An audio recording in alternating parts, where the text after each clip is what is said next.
जरा सोचिए कि 23,33,000 बच्चे एग्जाम देने वाले हों और एग्जाम से कुछ दिन पहले एक कॉल आ जाए और सामने से कोई आपसे यह कह दे कि सेंटर पर 7 लाख रुपए लेकर आ जाओ, ब्लैंक चेक छोड़ दो, पेपर खाली भी रह जाए तो कोई बात नहीं, नंबर पूरे के पूरे आएंगे, एडमिशन टॉप कॉलेज में हो जाएगा।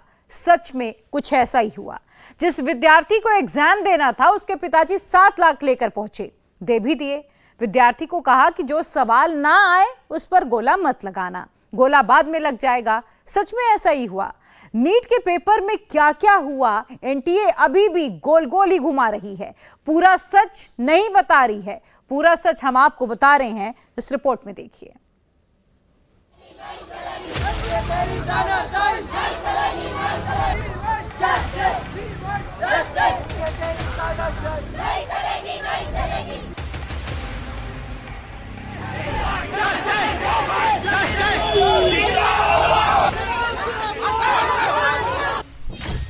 क्या नीट के आक्रोश को शांत करना मोदी सरकार का पहला इम्तिहान है? क्या मोदी सरकार नीट के छात्रों के गुस्से को कम कर पा रही है? क्या पूरे देश में नीट के एग्जाम में हुई धांधलियों की सरकार जांच कराएगी? क्या नीट की चीट में बर्बाद हुए छात्रों को इंसाफ मिल पाएगा? हम चाहते हैं कि जो रीनीट हो रहा है वो सारे बच्चों का और रिजल्ट नहीं तो फिर से जारी हो। 67 बच्चों के 720 मार्क्स, ऐसे तो नहीं हो सकता ना सर। एक सेंटर से 6 बच्चों के 720 में से 720 जो ग्रेस मार्क्स जो मिल रहे हैं उस तरीके से बहुत बड़ी गड़बड़ी हुई है। और 720 इतने सारे बच्चों की जो रैंक बनी है वो भी गलत है। पटना में एग्जाम से एक रात पहले एक हॉस्टल में 20 से 25 लड़कों को नीट का पेपर सॉल्व करवाया गया। एनटीए कह रहा है कि पेपर लीक नहीं हुआ। गोधरा में पूरा का पूरा सेंटर ही सेट कर लिया गया। छात्रों के पेरेंट्स से लाखों रुपए की डील हुई, कैश और चेक बरामद हुए हैं। एनटीए कह रहा है कोई धांधली नहीं हुई। राजस्थान के भरतपुर में डमी कैंडिडेट फर्जी तरीके से परीक्षा दे रहा था, पुलिस ने गिरफ्तार किया। एनटीए कह रहा है कहीं गड़बड़ नहीं हुई। हरियाणा के झज्जर के एक एग्जाम सेंटर से 6 टॉपर निकलते हैं। इमरजेंसी सेट का पेपर बांटकर परीक्षा दिलवाई गई। एनटीए कह रहा है सब कुछ ठीक है।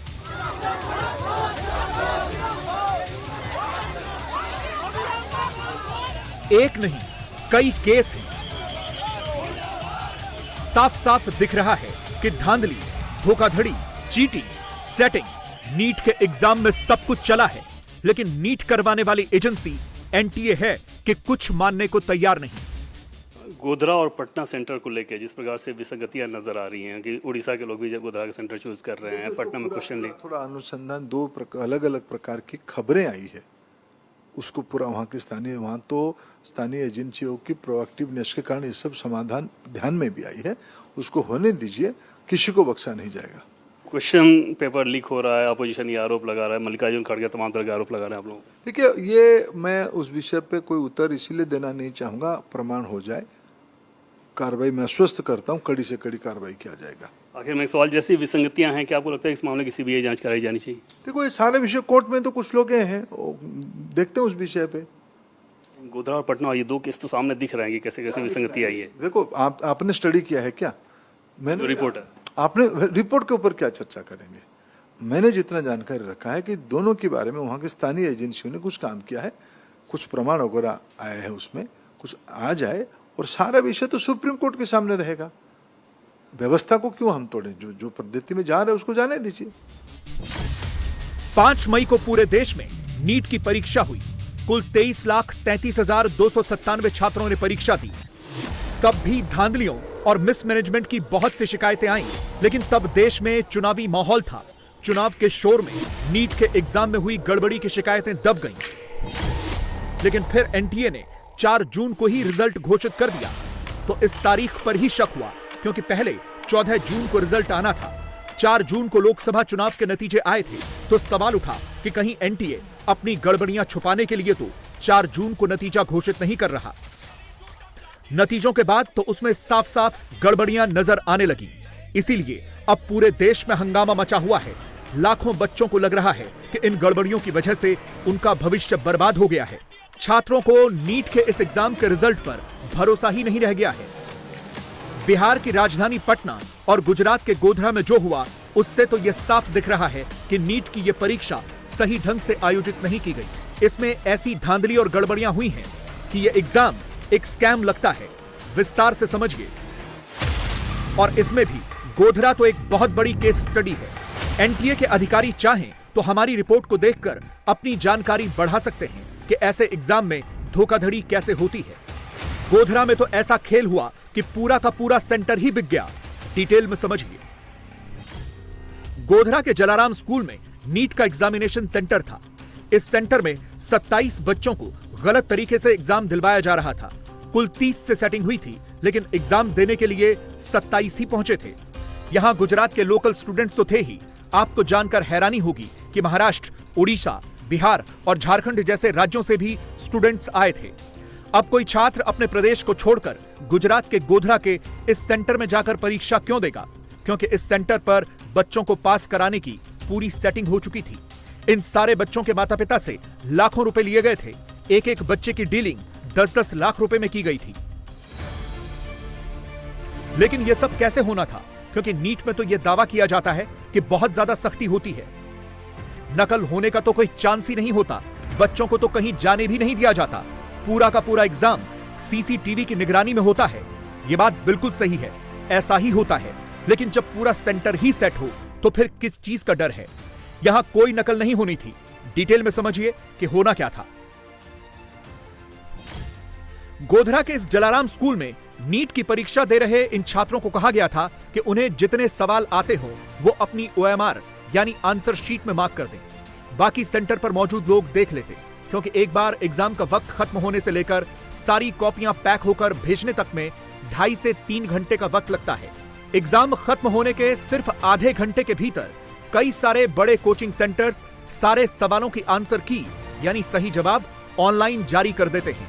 इस सेंटर के कर्मचारियों को उन्हीं आंसर की मदद से सारे छात्रों की OMR शीट पर सही आंसर को सर्कल कर देना था और इस तरह ये सारे छात्र पास हो जाते। लेकिन जब पूरे के पूरे सेंटर में सीसीटीवी लगे हों तो फिर इस सेंटर में मिलीभगत कर रहे कर्मचारी ये सब करते कैसे? ये जानने के लिए हमारे संवाददाता निर्णय कपूर इसी सेंटर पर पहुंचे और उन्होंने अंदर जाकर देखा कि जिस कमरे में एग्जाम दिया गया वो तो सीसीटीवी की निगरानी में था, लेकिन जहां ये कॉपियां पैक होनी थी यानी जहां गड़बड़ी होनी थी वहां कोई सीसीटीवी नहीं था।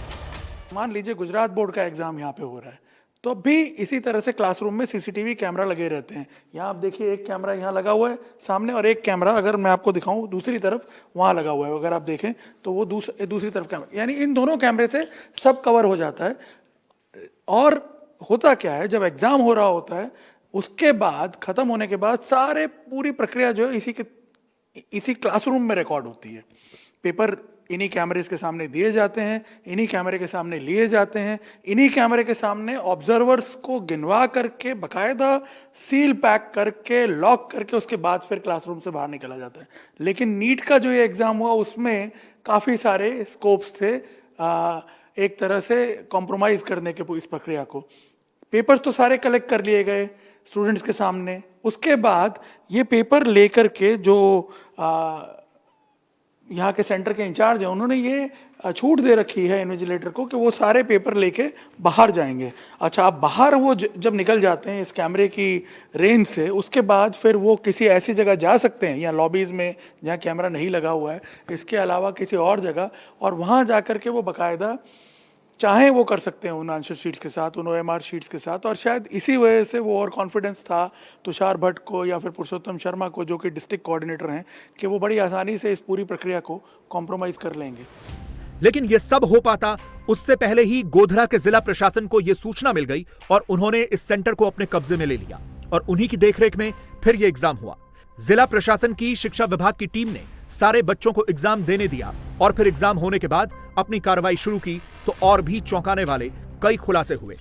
क्या उन बच्चों को पता था कि ये कोई मॉनिटरिंग चल रही है? नहीं, उस टाइम बच्चों को मालूम नहीं था कि ये मॉनिटरिंग चल रही है। हमने बच्चों को भी डिस्टर्ब नहीं किया है और जो हमने किया है ये क्लासरूम के बाहर ही किया है सब कुछ।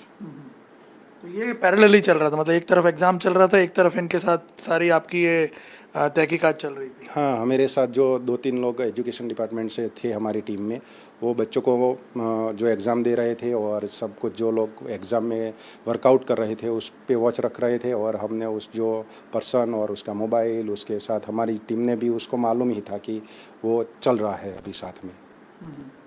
और गाड़ी वगैरह की भी बाद में आप ही ने जांच की? हाँ, नहीं, गाड़ी ने तो सर जो भट्ट है उसने बताया था कि हम उस गाड़ी में वही मटेरियल है, उसने एडवांस दिया था, वो सब कुछ उसने बताया। बाद में गाड़ी की इंक्वायरी की गई थी।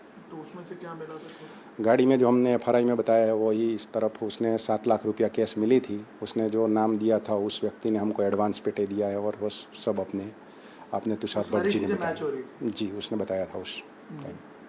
सो इनका प्लान एग्जैक्टली क्या था, मतलब वो उसने बताया था पूरा क्या? हाँ, वो उसने बताया। जो हमने चैट के बाद तो उसके की थी, तो उसने बताया था कि हम वो बच्चे OMR ब्लैंक छोड़ देंगे, उसके बाद सही जो आंसर है वो टिक करवाने का था और करने वाले थे उस टाइम एग्ज़ाम के बाद। वो इसीलिए उसको सब कुछ उसका वही प्लान था। बट क्योंकि आपने ये पहले ही पकड़ लिया इसलिए फिर कुछ हो नहीं पाया। हाँ, एग्ज़ाम में तो कुछ माल प्रैक्टिस नहीं हुई है। इसके बिफोर हमने कलेक्टर साहब ने बताया था और हमारी टीम यहाँ वर्कआउट की थी, तो इसमें तो कुछ माल प्रैक्टिस नहीं हुई है अभी। अब जो कहानी पता चली है उसे हम आपको विस्तार से बता रहे हैं कि आखिर बिहार, झारखंड, महाराष्ट्र और कर्नाटक के लोगों की गोधरा के इस सेंटर में जाकर सेटिंग कैसे हो गई। असल में वडोदरा में परशुराम रॉय नाम का एक शख्स अपनी ओवरसीज कंसल्टेंसी सर्विस चलाता था। मेडिकल की परीक्षा पास करवाने के लिए बच्चे यही इकट्ठा करता था। इसने सेटिंग की गोधरा के जलाराम स्कूल के प्रिंसिपल पुरुषोत्तम शर्मा से। इसी स्कूल में 5 मई को नीट के एग्जाम का सेंटर था और विडंबना देखिए, NTA ने भी इन्हीं प्रिंसिपल साहब को यहां डिस्ट्रिक्ट कोऑर्डिनेटर बनाया हुआ था। इसी स्कूल का एक टीचर था तुषार भट्ट, वो भी इसमें शामिल था। वो इस एग्जाम का डिप्टी कोऑर्डिनेटर था। पुलिस को उसी दिन तुषार भट्ट की कार से 7 लाख रुपए कैश मिले। जब पूरी जांच की तो परशुराम रॉय के ऑफिस से 2 करोड़ 30 लाख रुपए के चेक मिले। यहां तक कि बच्चों के माता पिता ने परशुराम रॉय को ब्लैंक चेक भी साइन करके दिए थे कि बस बच्चा किसी भी तरह से डॉक्टर बन जाए, पैसा चाहे जितना मर्जी लगे। इस मामले के एक आरोपी तुषार भट्ट की यही वो गाड़ी है जिसमें से करीब 7 लाख रुपए का कैश मिलने के बाद पूरे मामले का पर्दाफाश हुआ। तुषार भट्ट, आप अंदाज़ा लगाइए, इतना कॉन्फिडेंट था कि जो कैश ट्रांजैक्शन उसके साथ हुआ था एग्जामिनेशन के वाले दिन, वो 7 लाख रुपए उसने इसी गाड़ी में रखे हुए थे और ये गाड़ी एग्जामिनेशन सेंटर यानी जलाराम स्कूल के प्रीमाइसेस में ही पड़ी हुई थी। और जब पुलिस ने एग्ज़ाम ख़त्म हो जाने के बाद पूरे मामले की जांच करना शुरू किया, तब तुषार भट्ट के पास कोई जवाब नहीं था कि आखिर वो 7 लाख रुपए कैश उसकी गाड़ी में आए कैसे और उसका क्या उपयोग होने वाला था या किस पर्पस से उसे मिले थे। और उसके बाद जो पूरी जांच है उसमें जो तथ्य सामने निकल करके आए, तब पता चला कि ये पूरा मामला जो है ये एक बड़ा एग्जामिनेशन का स्कैम है जो कि तुषार भट्ट अपने और साथियों के साथ मिलकर के चला रहा था। पूरा सेटिंग का खेल चल रहा था। सोचिए कि अगर इस सेंटर का भांडा न फूंकता तो क्या होता। सिस्टम में ऐसे छात्र डॉक्टर बनने के लिए आ जाते जो उसके काबिल ही नहीं होते। ये सब अब प्रूव भी हो चुका है। गोधरा के इस जलाराम स्कूल के सेंटर पर कुल 27 बच्चों ने 5 मई को परीक्षा दी थी। ये बच्चे कोई नकल नहीं कर पाए। डील के मुताबिक इनकी OMR शीट से भी सेंटर के कर्मचारी छेड़छाड़ नहीं कर पाए, क्योंकि उससे पहले ही गोधरा जिला प्रशासन की टीम ने सेंटर को अपने अंडर में ले लिया। अब जब 4 जून को इन 27 बच्चों का रिजल्ट आया तो इनमें से सिर्फ 3 बच्चे ही एग्जाम पास कर पाए, बाकी 24 बच्चे फेल हो गए। लेकिन अगर इनकी सेटिंग और डीलिंग चल जाती तो ये बच्चे न सिर्फ पास होते बल्कि अच्छे नंबर भी पाते, टॉप मेडिकल कॉलेजों में जाते और फिर डॉक्टर भी बन जाते। गोधरा में एग्जामिनेशन सेंटर सेट हुआ तो पटना में पूरा पेपर ही लीक करने के आरोप लग रहे हैं।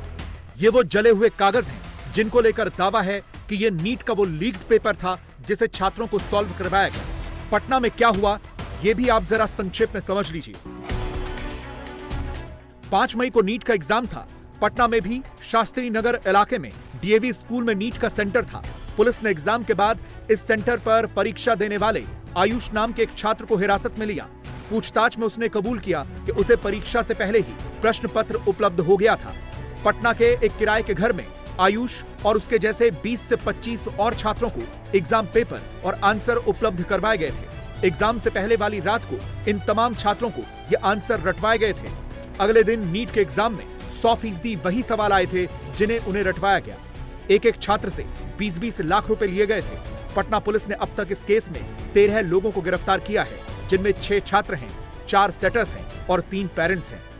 ये वो घर है, ये वो घर की छत है जहां पर पूरी प्लानिंग की गई, जहां जो परीक्षा के सेटर हैं उन्होंने इस घर को चुना। और ये ऐसा घर जो बिल्कुल अलग इलाके में है, जहां पहुंचना भी बहुत आसान नहीं है, क्योंकि जो आसपास की सड़कें हैं, जो रास्ते हैं, वो इतने घुमावदार हैं कि वहां पर पहुंचना सबों के लिए आसान भी नहीं है। और इसलिए शायद सेटरों ने इस घर को चुना। और ये वो घर है जो किराए पर लिया था सेटरों ने।